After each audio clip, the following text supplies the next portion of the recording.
Welcome back, YouTubers, to my channel of an everyday encounter in our life of an Aspie, or shall we say we're going to revert it to the Beauty from Ashes series for a time. As I'm fully aware that basically it has come to my attention that I am thinking about collaborating some different topics that hopefully will be of value and interest to some people out there, sort of thing that will come onto my page and maybe want tips or advice, or just like maybe some educational bits and pieces of information that comes their way of whatever I'm going to address, even though, as you're aware, that most of my channel series that I've been trying to address it is mainly about health and awareness, which I'm hoping later on in the piece maybe to jazz it up a bit, sort of thing. And all further ado, I'm going to be talking about a topic that I have actually learnt and actually also taken forward on a countership of when I was on youth line training about all these different topics that I thought might be of interest to others, because most of these topics that has been shared at the youth line training is pretty common in young adults and teens pretty much, and also maybe in people in the older years of life of what they go through, no matter what it may be, sort of thing. So the topic I'm going to address to you all today is basically about addictions.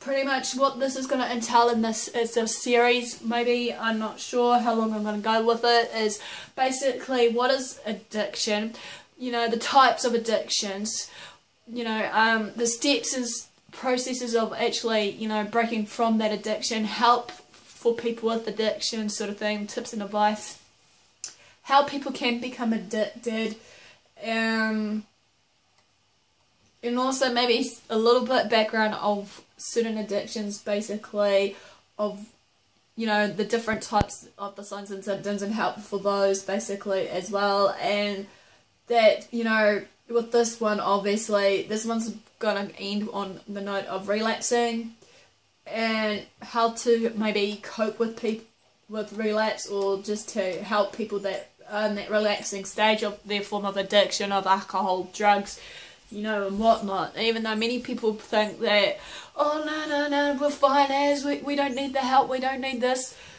But sometimes it's hard to deal with it. And once hopefully I create this awareness and understanding to you all, that basically that you can actually maybe take this pool of wisdom and knowledge that I'm sharing with you and then actually put it into practice with people around you, that maybe a loved one that is suffering with addiction, or maybe a friend of yours, maybe just a colleague, who knows. But then we know sometimes when it comes to the point though, it's up to them to actually make that stand, that they want to actually break free from that addiction, whatever form of addiction it may have been, gambling, drug abuse, alcohol abuse, substance, you know, and the like. So without further ado, before I run out of time, I'm going to start this series of part 1 of the addiction. What is it, and how someone can get addicted on those addictions. Okay, what is addiction? You maybe will be thinking, even if you don't know the clinical term, well, not the term, but the clinical meaning of behind the terminology of addiction.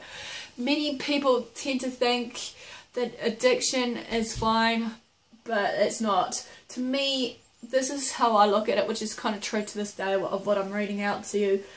Addiction is the state of being enslaved to a habit or a practice, or to something that is psychologically or physically habit forming, be it narcosis, you know, those kind of form of drugs basically, or narcotics shall we say, or shall we say alcohol or what have you, to such an extent that its cessation can cause trauma, loss and whatnot.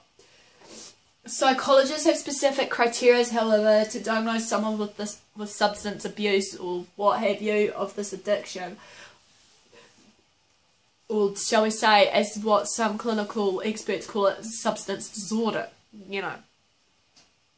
However, these generally revolve around 3 C's, which are compulsive use, loss of control, and continued use. Despite the consequences that will follow leading up to the result of these 3 C's, basically, as we know, it can lead to really dire effects. That sometimes when that stage of cycle we're on, you know, we're taking the drug, we're going on a high, and then for a time, and then it's like, you know, you're waiting for your next buzz, and then it's over again sometimes We may have withdrawal effects, be it vomiting, diarrhea, sweating, palm of the hands, heart racing, elevated blood pressure and the like. With these, however, of those 3 C's I've mentioned, the psychologists or medical experts will call it as, basically define them as compulsive use, obviously, as using the substance or a form of activity that is out of habit without considering the consequences that may affect you or someone around you. Pretty much having the strong cravings for that particular substance or activity. Number 2, loss of control. Taking or doing the substance or activity for a longer period of time or on a longer and larger doses, pretty much, than it is intended to be used, regardless what it may be. That many people tend to realise that when they're out of control, they're, like I said, they're on a high, they're waiting for the next fix, craving for their next, hit, be it, one of those drugs that you insert into your veins. I'm trying to remember what it's called now, bear with me. Steroids, that's one of them. It's just come to my mind right now. Long pause there, sorry guys. I'm trying to get up with what I'm trying to remember on all what I've learned. A persistent desire and also physical efforts to quit or cut down is under that loss of control. Sometimes people within the loss of control, however, with these 3 C's, tend to think that, they were in control in the first place, be it that they're on a high, they can control it, And sometimes when this is happening, they're in denial, their feelings are swiped, their emotions are swiped, they don't give a care of the world, or basically who others are around them at the time. When maybe they're talking to people, they don't realise what they say sometimes, it just come out wrong sometimes.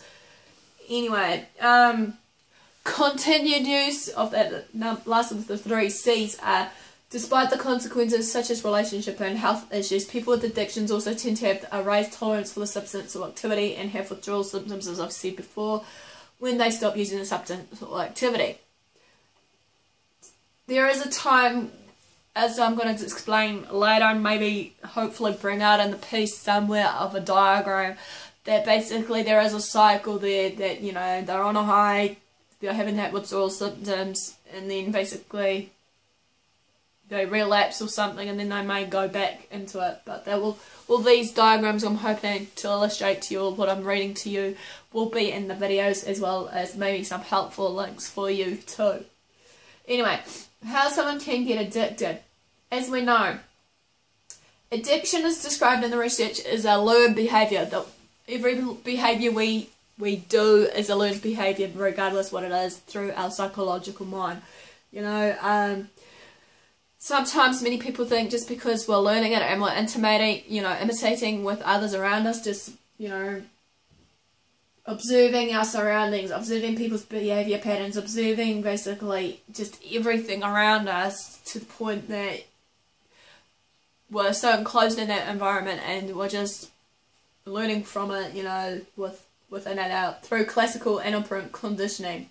Okay, these are the 2 terms that has been brought up. Classical conditioning is essentially, basically, a person that has learned some form of, or learned to associate or, socialise within some form of object or activity or person. Sometimes it can lead to emotional attachment issues, maybe with that, attachment or association of that. But in addiction, however, this occurs when the person tries the drug or activity and trying to associate it with their positive experiences, or sometimes maybe alleviate the negative experiences. For example, to illustrate to you all, some individuals maybe think that drinking will relieve their anxiety, social anxiety, allowing them to enjoy the party, or drinking their woes maybe because of what they've been through just previously, maybe through a breakup. Or another one is if someone was going on a high on some form of drugs, that they don't have a care of the world because everything else has fallen out of their way, basically lost their job, lost money and stuff, and they may have still some money just to feed their habit of the addiction, however, which is a sad reality, but it's true how I look at it, and that no matter what, that it just comes to a point of time that, many people tend to think it's fine, Anyway, the other term I was talking about, operant conditioning, pretty much. It involves reinforcement and punishment of that form of behaviour. Once an individual has learnt the drug activity, however, can make them feel good or get rid of their, you know, negative feelings or negative thoughts, patterns or whatever, reinforcement of this behaviour creates a various cycle of addiction. As I'm going to illustrate to you all, hopefully on this video, again, an illustration, the types of addictive behaviours, which I've already pretty much almost explained. The first one, which is the buzz cycle, and then the second one is basically the escape cycle. So here goes. The buzz cycle tends to focus on the positive experimentation of drugs or some form of addiction, you know, whatever it may be. Here I just said it as an example. Essentially, a person, however, may have some tension or have just learnt to anticipate the night well, or just learnt to adapt to their surroundings, pretty much to see how their night go, then use the drug or do that activity that makes them feel good, reinforcing the behaviour. Some individuals may then feel guilty, some may not, however, or may even regret something that has happened while they were using or doing this form of behaviour, which then creates the tension. The cycle is then repeated eventually when the behaviour or drug becomes a default, which is used to cope with these negative emotions, with feelings and thoughts. The individual has entered this escape cycle, reinforcing the behavioural drug. Okay, the escape cycle, number 2. Tends to focus on getting rid of the experiences and creates more difficulty when the individual tries to quit the addiction. As we know, sometimes some form of addictions is hard to break, but with the right help and treatment and management steps, they will be able to break free from that addiction. But I'm going to hopefully talk more about breaking free from addictions, my, you know, support and encouragement, how I think about this later on in the piece. Anyway, this escape cycle tends to focus, as I said, creates more difficulty when there's addiction. This vicious cycle, however, begins with a negative emotion, thought, or what have you, like a negative emotion, such as your anxiety or stress levels that goes on the up. These negative emotions result in the individual falling back on their default coping behaviour, which is their addiction, feeding on their drugs, pills, their alcohol, or whatever it may be, in order to cope with the emotions that is involved in that kind of negative emotion. Beside all that, the behavioural drug relieves the negative emotions, reinforcing the use of that form of activity. When the relief of the behaviour or drugs decreases or subsides, the person is left thinking about the drug or behaviour that they have taken, and then sometimes they'll probably will realise later on what they did or say, and then sometimes like denial happens quite a bit of what happened. No, I didn't say that. No, I didn't do that, you know, and then that's when the blame game starts and all the arguments tends to get involved in that, pretty much. That's why we need to tread carefully on this and more. Also, the cause of negative emotions is likely to still be there, however, because it's not dealt with. As I said, many people just tend to sweep it under the carpet no matter what the problem or issue is. So, as I said, it's important that we address the issues that I'm sharing with you all.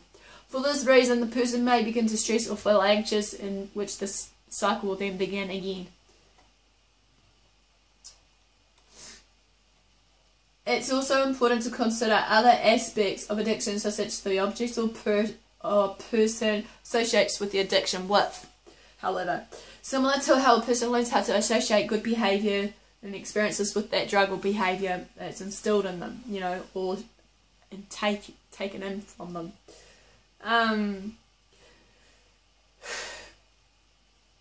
Sometimes, however, when a person learns to associate good experience with the drug or behaviour, the person can learn to associate a certain drug with specific objects, places, names, you know, destinations, or events. For example, smokers have problems quitting, right?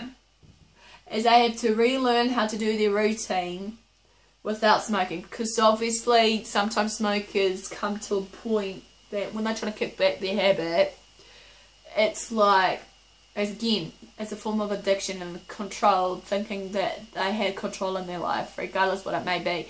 Sometimes it's okay to actually have a ritual and routine so that hopefully, in all fairness, that addiction can be broken. Some smokers would always smoke when having their morning coffee, for instance, as a part of their routine.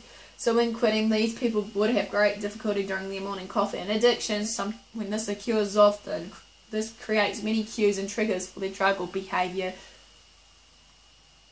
making it difficult for them to quit or just cut down automatically. Right.